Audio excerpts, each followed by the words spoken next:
अस्सलाम वालेकुम, मैं हूं डॉक्टर सादिया कमाल। हम तोसा शरीफ में मौजूद हैं और ये सबको पता है पूरी दुनिया को कि इस वक्त सैलाब आया हुआ है पूरे पाकिस्तान में, और जो सर्वे हुआ है उसके मुताबिक 3.25 करोड़ से ज्यादा लोग हैं जो मुतासिर हुए हैं, और उनमें कहा जा रहा है कि 10 लाख खवातीन भी हैं। और उसके लिए तमाम हमें इस वक्त, सबसे पहले तो हमें लगता था कि कोई भी सियासी जमात नहीं है, लेकिन आहिस्ता आहिस्ता हमें तमाम जो सियासी जमातें हैं वो भी हमें एक्टिव नजर आई, रिफाई इदारे भी हमें नजर आए, और इनफरादी तौर पर भी। और यकीन जानिए पहली दफा देखा कि हर बंदा मदद करना चाहता है। आज जैसे ही हम तोसा शरीफ में यहाँ पर आए हैं तो हमें सबसे बड़ी जो बात नजर आई कि तहरीक लब्बैक के मरकजी रहनुमा जनाब साद रिजवी यहाँ पर मौजूद हैं, और वो यहाँ पर दूसरी मरतबा आ रहे हैं। तो आज हम आपकी उनसे मुलाकात तोसा शरीफ में करवाते हैं और बताते हैं कि तहरीक लब्बैक सैलाब ज़दगान के लिए क्या कर रही है। और खूबसूरत बात यह है कि रेस्क्यू रिलीफ से हम आगे तामीरी नौ में रिहेबिलिटेशन पे जा रहे हैं। अस्सलाम वालेकुम मोहतरम साद रिजवी, कैसे हैं आप? आपका बहुत शुक्रिया कि आपने रख दिया।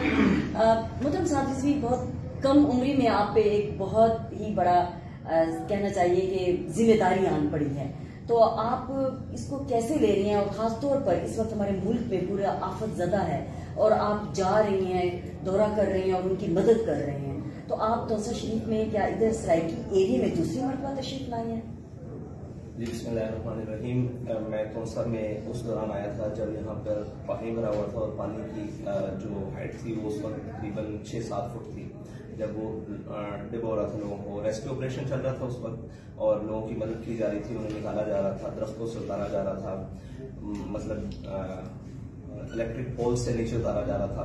उस वक्त मैं यहाँ आया था, और उसके बाद अब दोबारा, क्योंकि उस वक्त की जरूरियात अलग थी, आज जरूरियात अलग हैं, उनको मैं देखने के लिए हूँ साथ रहे, और मैं इनको देख कर गया था कि किस हालत में थे, और उसके बाद जो बैकअप था उसके लिए वापस गए और दोबारा से चीजों को लाइन अप किया, और अब दोबारा यहाँ पर आए हैं। और लोगों का दर्द और दुख, और अब उनको साथ रहने के लिए अपना घर चाहिए, टेंट नहीं चाहिए, और उनको रहने के लिए अब पीने के लिए साफ पानी चाहिए। मिनरल वाटर पर यहाँ पर इतनी देर गुजारा नहीं हो सकता, तो उनके लिए पानी का इंतजाम, और जो उनका बचा कुचा घर है या नहीं रहा, तो जिसके निशानात बाकी हैं वहां पर कुछ उनके लिए किया जा सके, उसकी देखभाल और उसको आगे सिलसिले को चलाने के लिए यहाँ पर। जी, ये तो बहुत नेक काम है तहरीक लब्बैक कर रही है मोहतरम साद हुसैन रिजवी साहब। ये बताइए कि आपके डोनर्स कौन है, कौन आपको सपोर्ट कर रहा है कि आप यहाँ पर सबकी मदद कर सकें? हमारे डोनर्स हमारे कारकुन हैं, कौम है, अवाम है, और जिस तरह से हमारे तक रीच है वो हमें सपोर्ट कर रहा है। हमारे पूरे मुल्क में इमदादी कैंप्स लगे हुए हैं और उनके ऊपर सपोर्ट आ रही है। बाकी हमारे मरकजी कैंप भी लगे हुए हैं, वहाँ पर भी लोग हर तरह से सपोर्ट कर रहे हैं, नकद की सूरत में, राशन की सूरत में, पाकिस्तान के बाहर से ओवरसीज पाकिस्तानी भी बिल्कुल बड़ी तादाद में वो भी कर रहे हैं, और उनके जो यहाँ रिश्तेदार हैं उनको वो भेजते हैं, वो यहाँ पर राशन जो भी जरूरियात हैं बदलती रहती हैं। साबदार अभी मेडिसिन की काफी जरूरियात थी, इसके बाद अभी साबदार कंस्ट्रक्शन के मामलात में जरूरियात हैं, तो वो जिस तरह लोग हमसे पूछते हैं कि आपको क्या चाहिए, उसके हवाले से हमारे साथ लोग पूरी कौम ताउन कर रही है। अच्छा मोहतरम साद हुसैन रिजवी, ये बात तो आपने ठीक बताई है, लेकिन जहाँ पर तामीर नौ है वहाँ पर ये बहुत बड़ा ट्रॉमा है।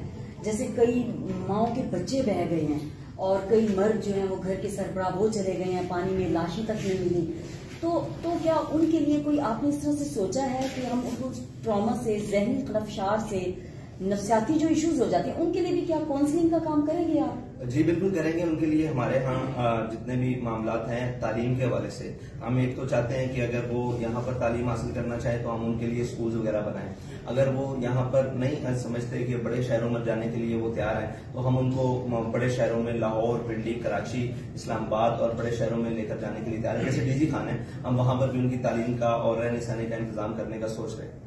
तो अब हम निकल आए हैं रेस्क्यू और रिलीफ से, हम आगे जा रहे हैं तामीर नौ में। तो इस वक्त पाकिस्तान के बाहर से बहुत सारे ममालिक इमदाद दे चुके हैं, और हमारा हर एक बंदा इस वक्त फंड रेजिंग कर रहा है, और हर बंदा चाहता है, और इस दफा बहुत खुशी की बात है, हमारी इस पाकिस्तानी आवाम में बहुत जज्बा है। लेकिन यहाँ पर साद हुसैन रिजवी साहब, कहीं पे ये भी नजर आया है कि किसी जगह पे बहुत ज्यादा इमदाद मिल रही है, किसी जगह पे झगड़े पड़ रहे हैं, कहीं जगह पे कोई एनजीओ ऐसी है फेक जो पैसा खा रही है। तो इस वक्त तहरीक लब्बैक ने क्या मैकेनिज्म बनाया है कि जिससे आप ये समझें कि आप मुनसिफाना बराबर की तकसीम और सस्टेन रखेंगे? देखें, जो है ना, नुकसान से पहले, तामीर नौ से पहले नुकसान का तखमीना जरूरी है।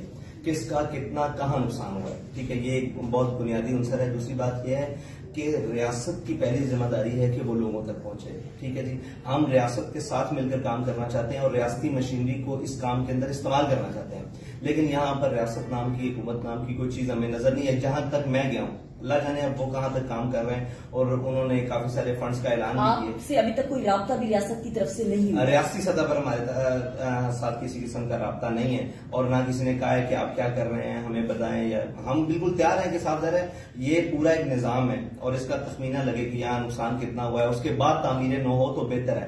अगर तामीर नौ इनफरादी हैसियत में कोई भी फाउंडेशन या कोई भी करेगी तो वहां करप्शन का भी बाजार सरगर्म होगा और लोग भी ऐसे सरगर्म होंगे जिन्होंने अफरा तफरी फैलानी है। आपने देखा होगा कि बहुत सारे रोडों पर लोग आकर वहां से जो माइग्रेट करते हैं, उनका जिनका पेशावर है, वो आकर बैठ गए हैं और उन्होंने छीना झपटी शुरू कर दिया। हमारे लड़के अभी भी एक अस्पताल में 2 घर जा चुके हैं सिंध के अंदर, उनको मारा भी गया है और अभी उनके से मोबाइल भी छीन लिए गए, सारा कुछ छीन लिया। अब तो हम अपनी जो इमदाद बैठे हैं उसके ऊपर कोई बैनर वगैरह भी नहीं है, खाली ट्रक्स जा रहे हैं और वो उनको नामालूम मकाम पर उतार कर। आपने पूरे पाकिस्तान में अपना एक सिस्टम बनाया हुआ है, तहरीक लब्बैक में आपके कारकुन हैं हर इलाके में और इस वक्त आफतज़दा इलाकों में भी काम कर रहे हैं। तो ये फरमाइएगा कि खवातीन भी 10 लाख से ज्यादा मुतासिर हुई हैं, तो क्या आपने ये सोचा है कि क्या खवातीन का भी आप कोई अपना, जिस तरह से मुख्तलिफ और भी सियासी जमातें या रिफाई इदारे बनाते हैं कि खवातीन विंग होता है, तो तहरीक लब्बैक का खवातीन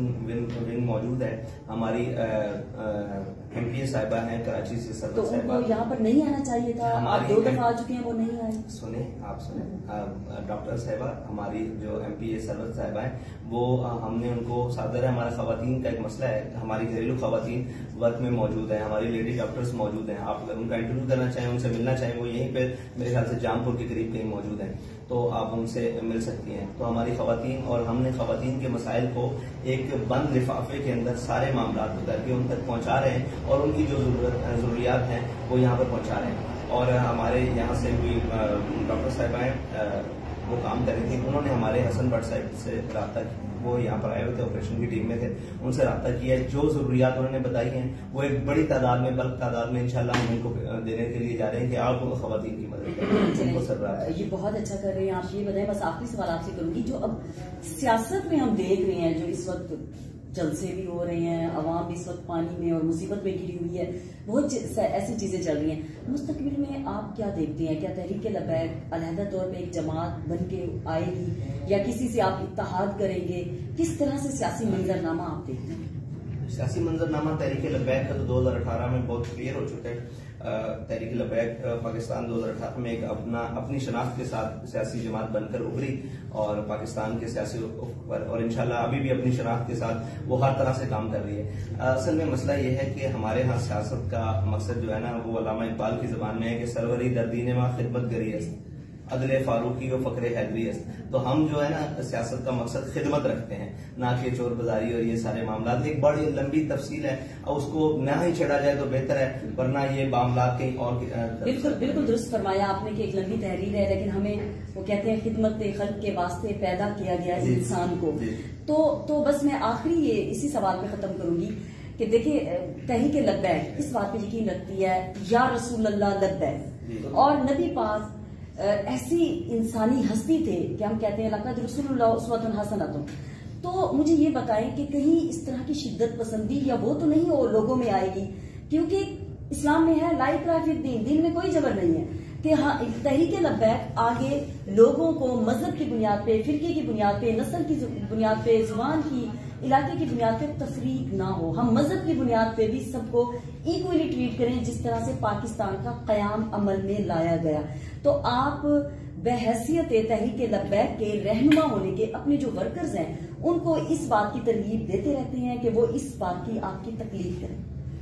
देखिए जी, दीनियात के उसूल अलग हैं, और जो आपने बात की ला इकराह फिद्दीन, कुरान यहाँ तक नहीं है, आगे भी है कद तबय्यन रुश्द मिनल गय, ये भी है।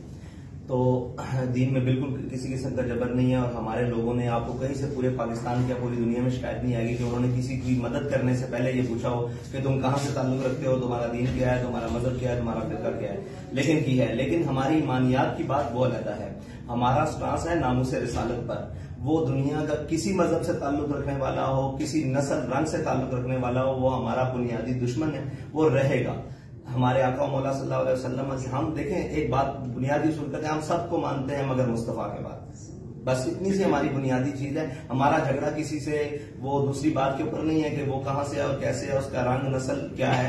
ये तो हमारे आका मौला सल्लल्लाहु अलैहि वसल्लम सारी जो तफारीक है वो खत्म करके गए, ये सारी तफरीकें। हमारा मसला हमारे आका मौला सल्लल्लाहु अलैहि वसल्लम की इज्जत की जंग है, जो पूरी दुनिया में नामूस रिसालत की जंग है, हम उसके ऊपर खड़े हुए हैं। बाकी दूसरी बात रही खिदमत की, तो यहाँ मुसलमानों की हुकूमत में सारी आप तारीख उठाकर देख लें, और हमारे बड़ों ने जिन्होंने हुकूमतें की हैं और जिन्होंने यहाँ निजाम चलाया, 1000 साल तो बड़े सगीर में चलाया है, वो उनके निजाम में देख लें, यहाँ हिंदू भी रहे हैं, सिख भी रहे हैं, पारसी भी रहे हैं, सारे मजाहिब रहे हैं, और उनको अमन के साथ रखा गया, बल्कि उनका ख्याल ज्यादा रखा गया इसलिए कि वो अकलियत के तौर पर रहे हैं। तो जहां इस्लाम की हुकूमत आती है, आप अभी देख लें, अफगानिस्तान में देख लें, कहीं भी देख लें, वो इस्लाम का रंग जो मगरिब ने पेश किया वो अलहदा है, वरना जो कुछ इस्लाम खिदमत खल्क और इस्लाम जो बुनियादी इंसान को हुकूक देता है, वो कोई दीन मजहब या कोई इंसानियत के नाम पर ढोंग सोच भी नहीं सकता। वो बिल्कुल बात आपकी ठीक है। सूरत अल-अहज़ाब की आयत नंबर 22 में है कि मोहम्मद तुम में से किसी के बाप नहीं है और वो खातिमुन नबीयीन है। हम इस बात पे तमाम मुसलमान यकीन रखते हैं। मेरा सिर्फ ये